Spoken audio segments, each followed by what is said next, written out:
Hello student, कैसे हो सब? आई होप अच्छे होंगे। तो आज हम शुरू करते हैं पॉलिनॉमियल। ये क्लास 9th और 10th दोनों में ही है। मैं अभी क्लास 9th का बेसिक पॉलिनॉमियल जो चैप्टर है उसको मैं एक्सप्लेन करूँगा। तो इस चैप्टर में हमारे कुछ की पॉइंट्स हैं जो इस चैप्टर का ब्रीफ हम समझ लेते हैं। सबसे पहले हम देखेंगे व्हाट इज़ पॉलिनॉमियल, फिर हम देखेंगे parts of the polynomial, like उसके क्या क्या पार्ट्स होते हैं, उसको हम क्या बोलते हैं। फिर उसका एक्सप्रेशन भी देखेंगे। देन हम देखेंगे टाइप्स ऑफ द पॉलिनॉमियल क्या क्या है। देन हम देखेंगे ज़ीरोस ऑफ द पॉलिनॉमियल क्या होता है। रूट्स और ज़ीरोस एक ही चीज़ है। फिर मेथड्स देखेंगे उसको सॉल्व करने की। वैसे मेथड जो तुम्हारे सिलेबस के अकॉर्डिंग है, एक तो फैक्टर थ्योरम, उसको हम रिमाइंडर भी थ्योरम भी कहते हैं ना। Then splitting the middle term, सबसे ज़्यादा यूज़ होती है स्प्लिटिंग द मिडल टर्म। तो स्टार्ट करते हैं। तो सबसे पहले हम देखते हैं व्हाट इज़ पॉलिनॉमियल, है ना। देखो, पॉली जो वर्ड है कि रूट वर्ड है ना इंग्लिश का, इसका मतलब होता है मोर देन 2, और जो नॉमियल का मतलब है टर्म, ठीक है। वैसे आपको पता होना चाहिए कि पॉलिनॉमियल अलजेब्रा का पार्ट है, ठीक है। तो अलजेब्रा में क्या होता है, अननोन वैल्यूज़ होती हैं। उस अननोन वैल्यूज़ को हम क्या कहते हैं, वेरिएबल्स। वेरिएबल का मतलब क्या होता है, चेंजेबल वैल्यू। अब इसका सिंपल तरीके से मैं अगर समझाऊँ तो देखो, अगर तुम्हारे घर में कोई अंकल आए, ठीक है, ये अंकल आ गए। अब अंकल लोग की क्या आदत होती है, बेटा ज़रा मार्क्स तो बता दो अपने तो तुम, अब मार्क्स तो अगर तुम्हारे नहीं आए अच्छे या तुम्हें नहीं बताने हैं तो तुम क्या कर सकते हो, उनके साथ एक ट्रिक खेल सकते हो। क्या बोलोगे कि अंकल मेरे मार्क्स ना आपके जो बेटा है ना उससे 10 ज़्यादा आए हैं, ठीक है। तो अंकल का जो बेटा है उसके मार्क्स तो समझ रहे हो कितने कम आए होंगे, वो तो पास ही हुआ है जस्ट। तो अब अंकल सोचने लगे इसके मार्क्स कितने आए हैं, तो उनको अपने बेटे के मार्क्स पता है, ठीक है। तो बेटे के मार्क्स सपोज़ हम मान लेते हैं x, और तुमने क्या बोला कि 10 ज़्यादा आए हैं, तो 10 ज़्यादा आए हैं। तो अब अंकल दिमाग लगा रहे हैं कि दोनों के मार्क्स इतने आए हैं, ठीक है। टोटल मार्क्स पता चले 45 है, अंकल को लग रहा, जोड़ लिया अंकल ने। तो अब x की वैल्यू कितनी हो जाएगी, 45 माइनस 10 इक्वल्स टू 35। तो ये है एक एक्सप्रेशन। एक्सप्रेशन का मतलब क्या होता है, एक्सप्रेस करना, यानी कि बताना। अब मैथमेटिकल में एक्सप्रेशन को ही हम अलजेब्रिकल फॉर्म में अगर देखें तो पॉलिनॉमियल बोलते हैं, इक्वेशन बोलते हैं, है ना। इक्वेशन भी वही है। इक्वेशन में बस ये चीज़ कि इक्वेट कराना पड़ेगा आपको, तो वहाँ पर LHS और RHS दो चीज़ें हो जाएंगी। अब पॉलिनॉमियल को एक्सप्रेस करना है तो सिंपल एक तरीका होता है, आप उसको सीधा लिखो polynomial of x variable, short form में लिखा है हमने, ठीक है। Polynomial of x variable. तो ये जो मेरा एक्सप्रेशन है उसको मैंने इस फॉर्म में एक्सप्रेस कर दिया, ये बहुत छोटा फॉर्म है, यही है पॉलिनॉमियल। अब पॉलिनॉमियल ऑफ x वेरिएबल है, p की जगह q भी लिख सकते हैं ना, ऐसा कुछ फिक्स नहीं है, ठीक है। q की जगह कुछ भी लिख सकते हैं, y भी लिख सकते हैं। तो यहाँ पर हमारी कोई भी वैल्यू आ सकती है दोनों, ये भी पॉलिनॉमियल, ये भी पॉलिनॉमियल। बट जब आप लिखोगे तो यहाँ पे लिखेंगे polynomial of x variable equals to, यहाँ पर हमने इक्वल्स टू का साइन लगाया। अब आपका जो भी एक्सप्रेशन है, जैसे कि मैंने एक ये एक्सप्रेशन लिया था, इसमें x + 10, ठीक है। तो ये मेरा एक एक्सप्रेशन हो गया, जो मैं बता रहा था अपने मार्क्स, ये जो छोटा बच्चा बता रहा था कि ये एक पॉलिनॉमियल के फॉर्म में उसने अपनी बात बताई अंकल को। वो डायरेक्ट नहीं बोल रहा है, डायरेक्ट नहीं बताया जाता, एक्सप्रेस किया जाता है। तो इसके बहुत सारे क्वेश्चन बनते हैं। कैसे कैसे बनते हैं, एजेस वाले क्वेश्चन भी बन जाते हैं, है ना। और जिसमें भी हमें इक्वेशन की ज़रूरत पड़ेगी, जैसे कॉस्ट वाले क्वेश्चन बनते हैं। तो इक्वेशन वाले चैप्टर में जब हम ज़्यादा डिटेल में देखेंगे, फ़िलहाल तो हम बेसिक पॉलिनॉमियल समझते हैं। तो आई होप ये इतना तो समझ में आया होगा। हमारा दूसरा चीज़ क्या था, पार्ट्स ऑफ द पॉलिनॉमियल, ठीक है। पार्ट्स ऑफ द पॉलिनॉमियल में पॉलिनॉमियल का पहले एक बेसिक स्टैंडर्ड फॉर्म देख लो। तो अब यहाँ पे देखो, ये x है, तो ये क्या हो गया, वेरिएबल हो गया। ये जो नंबर है इसको हम कॉन्स्टेंट बोलेंगे, ठीक है। क्यों बोल रहे हैं कॉन्स्टेंट? देखो, वेरिएबल का मतलब है उसकी वैल्यू चेंज हो सकती है, एक्स की कोई भी वैल्यू आ सकती है, बट कांस्टेंट ये जो नंबर है ये इसकी वैल्यू तो चेंज नहीं होगी, इसकी वैल्यू तो ऑलरेडी गिवन है हमको, ये तो 10 का 10 ही रहेगा, ठीक है, इसलिए इसको बोलेंगे कांस्टेंट। इसका मतलब क्या होता है, फिक्स्ड वैल्यू। कांस्टेंट का मतलब क्या होता है, फिक्स्ड वैल्यू, ठीक है। वेरिएबल के साथ हमेशा ना एक नंबर उसके साथ में रहेगा मल्टीपल में, कुछ नहीं है तो वहाँ पे 1 है, तो 10 के साथ भी इंटू में क्या है, 1 है, 10 1 सा 10 होता है, तो 1 है, सबका मल्टीपल होता है। तो x के साथ कुछ भी नहीं है, इसका मतलब है 1, ठीक है। 2x भी हो सकता था, तो ये ऐसे लिखा है, इसका मतलब है 2 इंटू एक्स। मैं ब्रैकेट में लिख रहा हूँ, सॉल्व कर रहे हो तो आप थोड़ा सा ब्रैकेट में लिख लेना उसको। तो यहाँ पर 1 कुछ नहीं है, तो 1 उसका मल्टीपल है। इसको हम क्या बोलेंगे, ये है कोएफिशिएंट, ठीक है। तो कोएफिशिएंट का क्या मतलब है, वेरिएबल का मल्टीपल, सिंपल। तो ये हमारे होगा basically parts of the polynomial. Types of the polynomial क्या है, एक्सप्रेशन मैंने बता दिया, एक्सप्रेस कैसे करेंगे। अच्छा, टाइप्स बताने से पहले मैं आपको वो बता देता हूँ, पॉलिनोमियल कितने कैसे हो सकते हैं, उसमें टर्म्स के हिसाब से भी कैटेगरी है। बेस्ड ऑन द टर्म्स हम उसको क्या बोलेंगे, पॉलिनोमियल का वैसे मतलब होता है मोर देन 2 टर्म्स, बट अगर सिंगल टर्म होगी तो सिंगल टर्म हो जाएगी तो उसको हम बोलेंगे मोनोमियल, ठीक है। मोनो मतलब सिंगल होता है, ये एक रूट वर्ड है इंग्लिश का। आपको रूट वर्ड समझने हैं तो आप एक इंग्लिश की बुक यूज़ कर सकते हो, वर्ड पावर मेड ईजी, है ना। इसमें कुछ इंग्लिश के रूट वर्ड्स दिए हैं जो आपकी वोकैबुलरी को स्ट्रॉन्ग करेंगे। सो मोनोमियल ये हमारा सिंगल टर्म है। डबल टर्म अगर होंगी, इसका एग्जांपल कुछ भी हो सकता है ना, पी एक्स इक्वल्स टू मतलब x लिख दिया मैंने, या P x equals to 2x लिख दिया, है ना, P x equals to 4x लिख दिया, कुछ भी लिख सकते हैं, P x equals to 1/2x लिख दिया, ठीक है। डबल टर्म में तो मतलब 2 टर्म होगी, जो ऊपर हमने एक क्वेश्चन देखा था x + 10, तो अब देखो यहाँ पे 2 टर्म है। अब कैसे पता चलता है 2 टर्म, देखो प्लस के बाद कुछ भी लिखा होगा या माइनस के बाद, प्लस या माइनस के बाद जो नेक्स्ट चीज़ होगी, चाहे वो कांस्टेंट हो या वेरिएबल हो, उसको हम एज अ टर्म एक्सेप्ट करेंगे, ठीक है। बट अगर इनटू में है, मल्टीपल में है, जैसे 2x है, तो ये 2 टर्म नहीं है, ये एक सिंगल टर्म है, क्योंकि ये मल्टीपल में है। मल्टीपल में टर्म को नहीं कंसिडर करेंगे, ठीक है।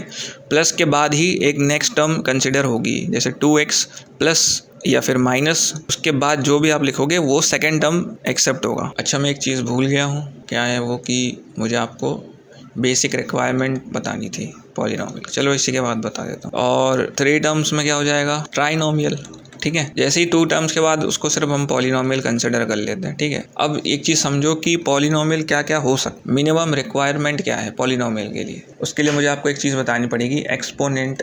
आई होप आपने 8th क्लास में पढ़ा होगा एक्सपोनेंट या पावर क्या होता है। देखो, हर एक नंबर का या वेरिएबल का पावर होती है, जैसे x का कुछ भी नहीं है, इसका मतलब इसका पावर 1 है, ठीक है। x की पावर 0 भी हो सकती है किसी, और 2 की पावर 0 भी हो सकती है, ये कांस्टेंट है। 3 किसी भी कांस्टेंट या वेरिएबल की पावर 0 होगी तो वहाँ पे क्या आएगा, सिर्फ 1 आएगा। x की पावर एक्सपोनेंट 1 है, इसका मतलब वो x है, सिंपल x लिखा हुआ है, 1 को हम नहीं लिखते अलग से। जब पावर 2 होती है तब हम उसको x² लिख देते हैं, ठीक है। पावर 3 होगी तो x³ लिख देंगे। बट पावर 1 से छोटी भी हो सकती है, 1 से छोटी होगी तो क्या हो सकती है, हाफ हो सकती है। अब हाफ को क्या बोलते हैं हम, रूट ओवर, स्क्वायर रूट है ये, ठीक है। पावर 1/3 भी तो हो सकती है, तो उसको क्यूब रूट लिखते हैं हम। तो कहने का मतलब है ये वाली पावर हम एक्सेप्ट नहीं करेंगे, not accepted for polynomial. Polynomial के लिए मिनिमम पावर कितनी चाहिए, 1। मिनिमम पावर रिक्वायरमेंट कितनी होनी चाहिए, 1। ये पावर होल में होना चाहिए, क्योंकि 1 से नीचे फिर वो होल में नहीं माना जाएगा, ठीक है। 0 तो हम लेंगे नहीं, क्योंकि वो सभी की पावर 0 होती है तो 1 हो जाता है वो, तो 1 से छोटा नहीं चलेगा, ठीक है। माइनस में भी नहीं चलेगा, पॉजिटिव चाहिए पावर और नेगेटिव भी नहीं चाहिए ना, -1 भी नहीं चलेगा, इट इज़ नॉट एक्सेप्टेबल, क्योंकि वो 1 से छोटा है। हमें पावर नेचुरल नंबर में चाहिए, तो ये बेसिक हमारी रिक्वायरमेंट है, ठीक है। अब इसके एग्जांपल समझ लो। तो मैंने लिखा जैसे कि x² 1/2 + 10, तो ये कैसे होगा, √x + 10। तो क्या ये पॉलिनोमियल है, नहीं है, ये नहीं हो सकता। x² -1 + 3x, तो ये भी पॉलिनोमियल नहीं हो सकता, क्योंकि x² -1 क्या होता है, वो डिनोमिनेटर में जाएगा। तो कभी भी ध्यान रखना, कोई भी पावर 1 माइनस में हो, -2 हो, तो वो क्या होगा, डिनोमिनेटर में जाएगा वो, ठीक है। अब ये -3 है, इसका मतलब है डिनोमिनेटर में लेके जाएंगे तो ये क्यूब हो जाएगा। तो ये वाली पावर माइनस वाली हम एक्सेप्ट नहीं करेंगे, ठीक है। यहाँ पे भी देख लो 1/x + 3x है। अब x वेरिएबल कोई भी हो, डिनोमिनेटर में नहीं हो सकता, तो ये भी पॉलिनोमियल नहीं होगा। 2x + 3, तो ये हो जाएगा हमारा पॉलिनोमियल, ठीक है। आई होप समझ गए होंगे। अब मैं एक्सरसाइज कराऊंगा तो उसमें बता दूंगा कौन कौन से, तो इजी है, समझ जाओगे। तो देखो टाइप्स ऑफ द पॉलिनोमियल किसके बेस पे हैं, ठीक है। उससे पहले मैं आपको बता देता हूँ डिग्री क्या होती है। Maximum power of variable in given polynomial. तो मैक्सिमम पावर जैसे मैंने लिखा 2x² + 3x + 2, ये मेरा एक पॉलिनोमियल है। तो x वेरिएबल का देखो मैक्सिमम पावर कितना है, यहाँ पे पावर 1 है, इधर पावर 2 है, ठीक है। तो ये जो मैक्सिमम पावर है दैट इज़ कॉल्ड डिग्री। ये क्या हो गया, डिग्री 2, यानी मैक्सिमम पावर कितना है, 2 है, तो डिग्री कितना हो गया, 2। बस सिंपल है, इतना ही देखना है। The types of the polynomial based on degree, ठीक है। आगे जाके अभी हम पढ़ेंगे ज़ीरोस ऑफ द पॉलिनोमियल। तो देखो जितनी डिग्री होती है ना उतने ही ज़ीरोस होते हैं, ज़ीरोस को रूट्स भी कहते हैं। तो टाइप्स ऑफ द पॉलिनोमियल में पहला पॉलिनोमियल है लीनियर पॉलिनोमियल। अच्छा, ये जो टाइप्स हैं ये एक और चीज़ पे बेस्ड होते हैं, ग्राफिकल रिप्रेजेंटेशन। मैं एक एक चीज़ इसलिए डिटेल में बता रहा हूँ ना, देखो आपको कन्फ्यूज़न ना हो। मैथ्स में क्या होता है कि बच्चे कैलकुलेशन पार्ट कर लेते हैं, बट लैंग्वेज पार्ट भी मैं आपका स्ट्रॉन्ग कराना चाहता हूँ ताकि जो वर्ड प्रॉब्लम हो उसमें आपको कोई कन्फ्यूज़न ना हो, ठीक है। तो लीनियर पॉलिनोमियल मैं आपको थोड़ा सा इसको ब्रेक कर देता हूँ, वर्ड का मतलब समझ लो। लाइन पता है ना हमें, तो ये लाइन वर्ड से रिलेट कर रहा है। इसका मतलब है कि जब ये पॉलिनोमियल को ग्राफिकली रिप्रेजेंट किया जाएगा, ये y एक्सेस है, ये x एक्सेस है ना, ये ग्राफ पेपर पे हम रिप्रेजेंट करेंगे, तो ये एक लाइन बनाएगा, ये स्ट्रेट लाइन बनाएगा। स्ट्रेट लाइन कैसी भी हो सकती है ना, ऐसी भी हो सकती है, ऐसे भी हो सकती है, ऊपर भी जा सकती है, नीचे भी जा सकती है, कैसे भी हो सकती है। तो कुल मिला के लीनियर एक लाइन ग्राफ बनाएगा ये, ठीक है।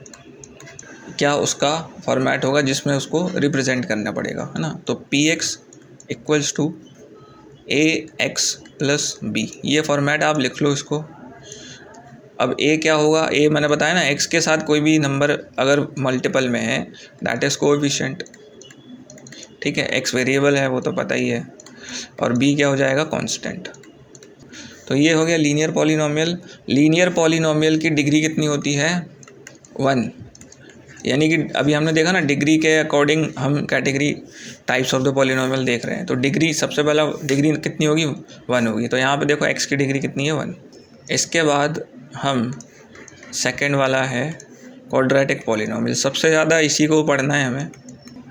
तो क्वाड का मतलब होता है 2, ठीक है। और डिग्री कितनी हो जाएगी हमारी, 2, क्योंकि 1 डिग्री तो हमने देख लिया अभी। तो अगर डिग्री 2 है इसका मतलब है x की पावर कितनी हो रही है, 2 हो रही है। इसका मतलब अब इसका फॉर्मेट देखो, ax² + bx + c।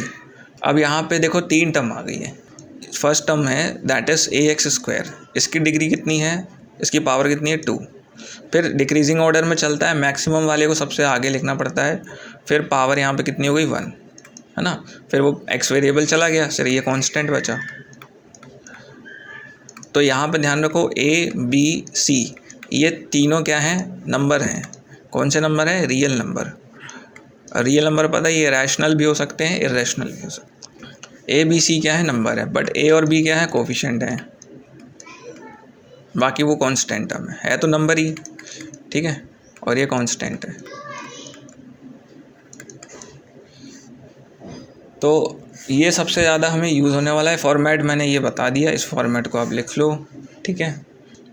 Cubic polynomial, cubic में देखो इसका फॉर्मेट जैसा भी मैंने बताया, सबसे हाई पावर डिग्री कितनी हो जाएगी, इसकी डिग्री हो जाएगी 3, ठीक है।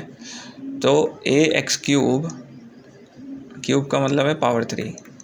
फिर आ जाएगा डिक्रीजिंग ऑर्डर में जाएंगे bx², फिर cx पावर 1 होगी, देन लास्ट में d।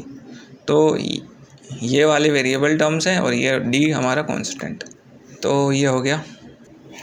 अब देखो पार्ट्स ऑफ द पॉलिनोमियल हमने देख लिया, टाइप्स ऑफ द पॉलिनोमियल देख लिया। एक चीज़ और है, कांस्टेंट पॉलिनोमियल एक टाइप होता है ना, कांस्टेंट पॉलिनोमियल।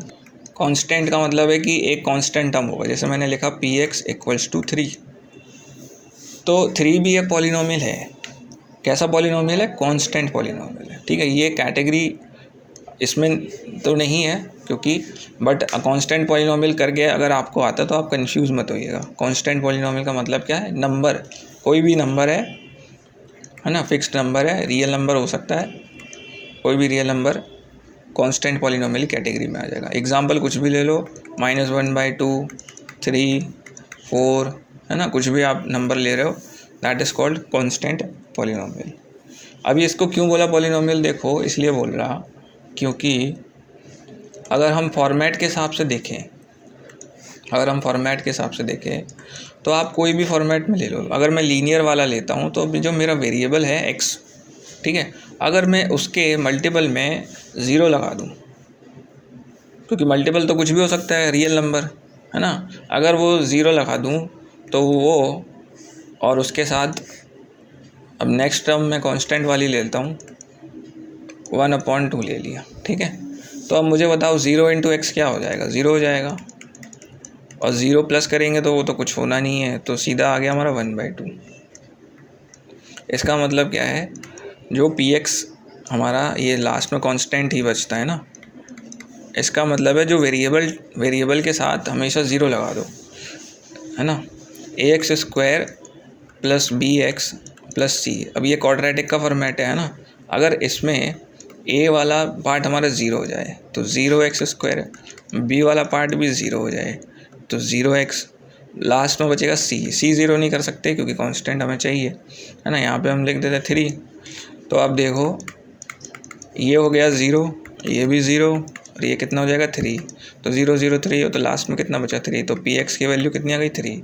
तो आप देख सकते हो कोई भी आप फॉर्मेट लगा लो, लीनियर हो चाहे क्वाड्रेटिक, क्यूबिक, किसी में भी अगर a b की वैल्यू अगर 0 आती है, a और b की वैल्यू अगर 0 आती है तो वो क्या हो जाएगा? कांस्टेंट पॉलिनोमियल हो जाएगा। इसके लिए बेसिक रिक्वायरमेंट क्या है? अगर a और b या फिर बोथ 0 हो जाते हैं तो क्या होगा? ये हमारा कांस्टेंट पॉलिनोमियल हो जाएगा। और ऊपर मैं कंडीशन लिखना भूल गया, सॉरी, मैं लिख रहा था कि a और b 0 नहीं हो सकते। किसके लिए? लीनियर पॉलिनोमियल के लिए। लीनियर में तो देखो b तो कांस्टेंट है, वो उसका कोई वो नहीं है। a can not equals to 0, ये बेसिक रिक्वायरमेंट है। a can not equals to 0, a 0 नहीं हो सकता।